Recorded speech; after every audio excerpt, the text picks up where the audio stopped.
লাহতাজান শব্দটি আল্লাহ তাআলা কেন কোরআনে ব্যবহার করেছে জানেন? এই শব্দটার অনেক গুরুত্ব এবং তাৎপর্য রয়েছে। কোরআনে লাহতাজান শব্দটি এসেছে অত্যন্ত মহৎ আবেগপূর্ণ প্রসঙ্গে। হিজরতের সময় যখন নবী করিম সাল্লাল্লাহু আলাইহি ওয়াসাল্লাম আবু বকর রাদিয়াল্লাহু তাআলা আনহু গায়রে সূরায় আশ্রয় নিয়েছিলেন, তখন শত্রুরা খুব কাছে চলে আসে। সেই সংকটময় মুহূর্তে আবু বকর রাদিয়াল্লাহু তাআলা আনহু ভীত হয়ে পড়েন।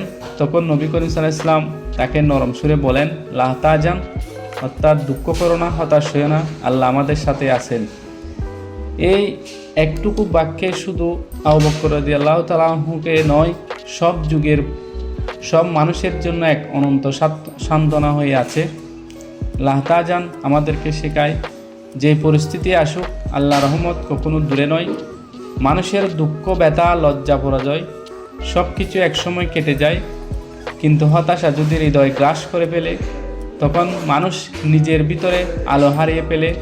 তাই এই শব্দটি আমাদের মনে করিয়ে দেয়, আশা হারবার নয়, দুঃখে কাছে হারবার নয়, নিজের উপর এবং আল্লাহর করুণার উপর ভরসা রাখার নামই হলো লাহতাজান।